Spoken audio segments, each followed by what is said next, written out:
ഞാൻ ശരിക്കും പറഞ്ഞു കഴിഞ്ഞാൽ ഒരു ഓട്ടം പോയിട്ട് തിരിച്ചു വന്ന വഴിയാണ്. അപ്പോൾ ഇത് ഇവിടെ കണ്ടപ്പോൾ തന്നെ ഒന്ന് കയറി നോക്കിയതാണ്.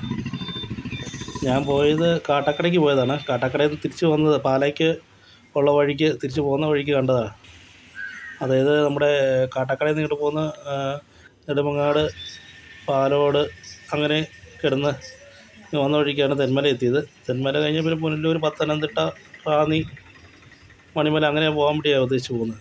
വന്ന വഴിക്ക് ആണ് ഇത് കണ്ടത്. അപ്പോൾ ഈ ഡാം ഒന്ന് കണ്ടാൽ കൊള്ളാമെന്നുള്ള രീതിയിൽ ഞാൻ തന്നെ ഉള്ളൂ. അപ്പം ഒന്ന് കയറി നോക്കിയതാണ്. ഞാൻ വന്ന സമയം എന്ന് പറഞ്ഞാൽ ഉച്ച സമയമാണ്. ഏകദേശം ഒരു മണിക്ക് അടുക്കാറായെന്ന് എനിക്ക് തോന്നുന്നു. ആ സമയത്താണ് ഞാനിവിടെ കയറുന്നത്. അപ്പോൾ ടിക്കറ്റ് കൗണ്ടറിൽ നിന്ന് ടിക്കറ്റ് എടുത്ത് കയറിയതാണ്. അപ്പം കയറിയെന്ന് വെച്ച് കഴിഞ്ഞാൽ കയറുമ്പോൾ വഴിക്കെല്ലാം കുരങ്ങ് ഇഷ്ടം പോലെയുണ്ട്. അവ നമ്മൾ ഉപദ്രവിക്കൊന്നുമില്ല കേട്ടോ. നമ്മളതിനെ ഒന്നും ചെയ്യാതിരുന്നാൽ മതി.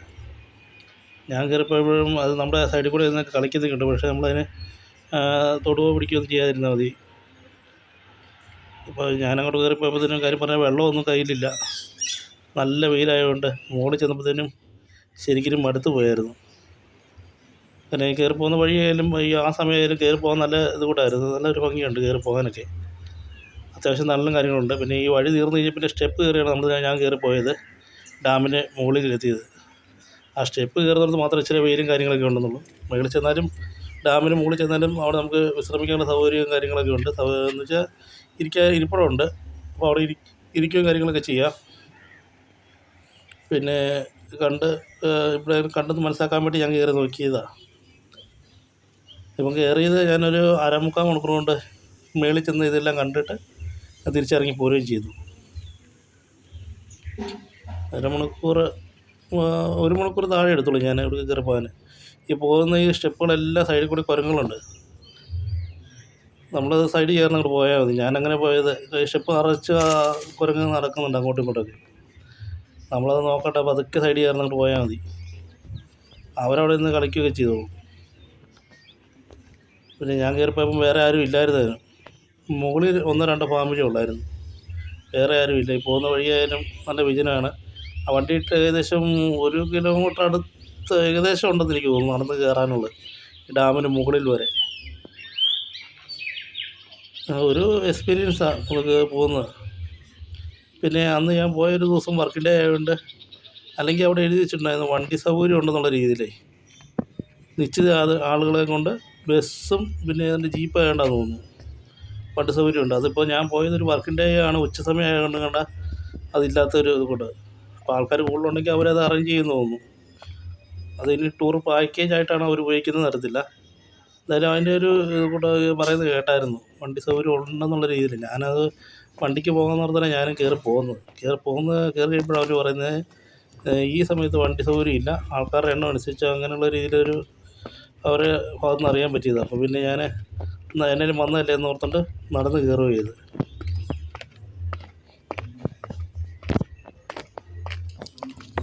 പിന്നെ ഡാമിൻ്റെ മുകളിൽ നിന്നുള്ള വീഡിയോ എടുക്കരുതെന്നൊക്കെയുള്ള ഇതുണ്ട്.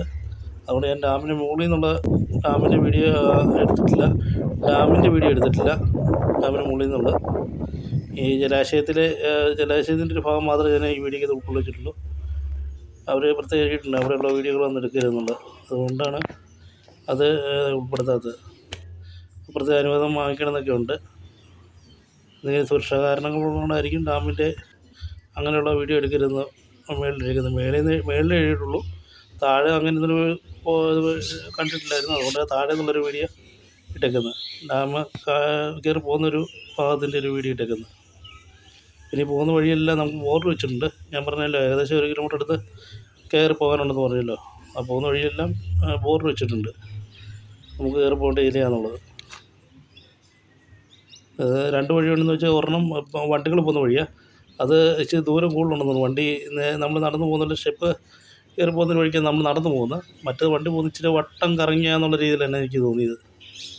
ഇച്ചിരി ദൂരം കൂടുതലുണ്ടെന്ന് തോന്നുന്നു.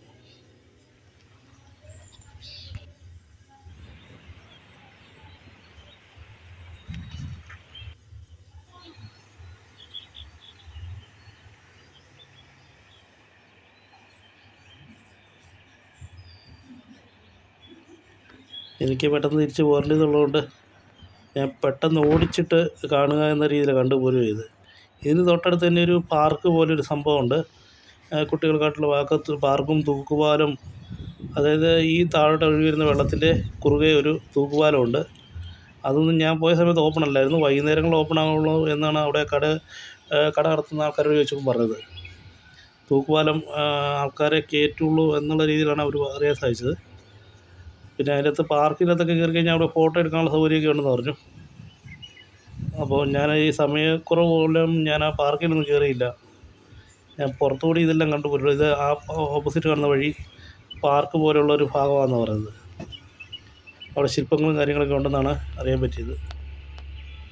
ഈ തൂക്കുപാലം ഓപ്പൺ ചെയ്യുന്നത് ആ സമയത്തോ അങ്ങനെ എന്തോ അവർ പറഞ്ഞത്. അപ്പോൾ എന്തായാലും ഞാൻ പോയ ഒരു ഉച്ചസമയം ആയതുകൊണ്ടാണെന്നുള്ള രീതിയിലാണ് അറിയാൻ പറ്റിയത്. ഇതിനകത്ത് മൊത്തം കുരങ്ങുകളാണ്.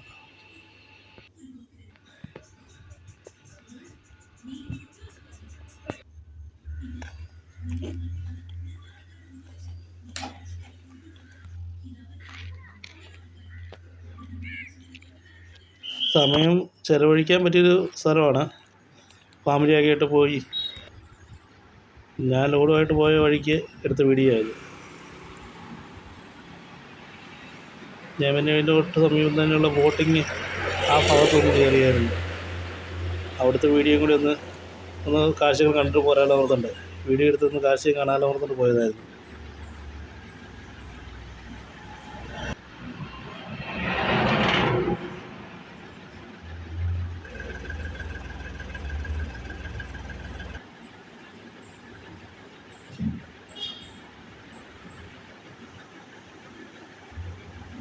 ഉച്ചസമയമായാലും ഇതിനകത്തൊക്കെ ഈ വനം ആ ഒരു ഇത് കൂടെ ആയതുകൊണ്ട് തന്നെ നല്ല തണുപ്പുണ്ട്.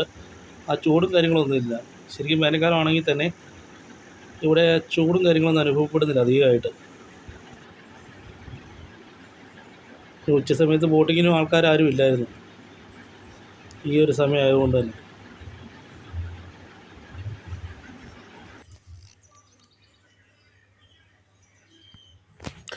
ഫോറസ്റ്റിൻ്റെ ബോട്ടിങ്ങിന് അരമണിക്കൂറിന് 2000 രൂപ.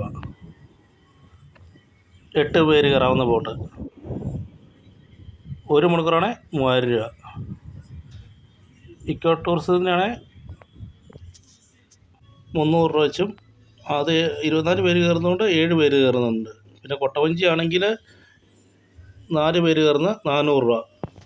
ഒരാൾക്ക് 100 രൂപ വെച്ച് അരമണിക്കൂർ. ബോട്ടിംഗ് ആണെങ്കിൽ 4 കിലോമീറ്റർ പോയിട്ട് 4 കിലോമീറ്റർ തിരിച്ചു വരും. മൊത്തം ഒരു 8 കിലോമീറ്റർ. അപ്പോൾ നമുക്ക് ഈ സൈഡിൽ കൂടെ നിൽക്കുന്ന മൃഗങ്ങളെയൊക്കെ കാണുകയും ചെയ്യാം. നമ്മളവിടെ അന്വേഷിച്ചപ്പോൾ അറിയാൻ പറ്റിയ ഏകദേശം ഒരു റേറ്റാണിത്. ഇതിപ്പോൾ മാറ്റം ഉണ്ടോ എന്നറിയില്ല. ഞാൻ വീഡിയോ എടുത്തിട്ട് കുറച്ച് നാളായിരുന്നു. അതുപോലെ തന്നെ ഇതൊരു വേനൽക്കാലത്താണ് ഞാൻ ഈ വീഡിയോ എടുത്തേക്കുന്നത്. നല്ലപോലെ വേനലുള്ള സമയമാണ്. അതുകൊണ്ട് ബോട്ടിങ്ങിൻ്റെ ആ പോയിൻ്റൊക്കെ ഇച്ചിരി താഴോട്ട്, അത് വെള്ളം കുറവായതുകൊണ്ട് ഇറങ്ങിയാണ് നിൽക്കുന്നതും. അത് നമുക്ക് ഇത് കാണുമ്പോൾ അറിയാം, മൺതിട്ട കാണുമ്പോൾ അറിയാം. ഇതിവിടെയെല്ലാം വെള്ളം കയറി കിടക്കുന്ന ഒരു ഭാഗങ്ങളായിട്ടാണ് വരുന്നത്. ഇതിപ്പം വേനൽക്കാലം ആയതുകൊണ്ടാണ് ബോട്ട് ഇത്ര ഇറക്കിയിട്ടേക്കുന്നവർ. പിന്നെ ഞാനീ വന്ന സമയം എന്ന് പറഞ്ഞാൽ ഉച്ച സമയമാണ്. ഈ സമയത്ത് പൊതുവേ ടൂറിസ്റ്റുകളൊന്നും ഇത്ര വെയിലായതുകൊണ്ട് ആരും തന്നെ ഇല്ല താനും. ഇവിടെ നിരവധി ടൂർ പാക്കേജും കാര്യങ്ങളൊക്കെ അറേഞ്ച് ചെയ്യുന്നുണ്ട്.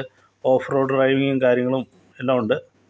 അപ്പോൾ അതിനെപ്പറ്റി ഒന്ന് അന്വേഷിച്ചിട്ട് ഇറങ്ങുവാണെങ്കിൽ ഞാൻ വന്ന പോലെ പെട്ടെന്ന് വന്ന് കാണാതെ ഒരു ദിവസം തന്നെ ചിലവഴിക്കാനുള്ള കാഴ്ചകളുണ്ടെന്ന് പറഞ്ഞത് അറിയാൻ പറ്റിയത്. അപ്പോൾ വിശദമായിട്ടൊന്ന് മനസ്സിലാക്കിയ ശേഷം കാഴ്ചകളൊക്കെ കണ്ട് ആസ്വദിച്ച് പോകാവുന്നതാണ്.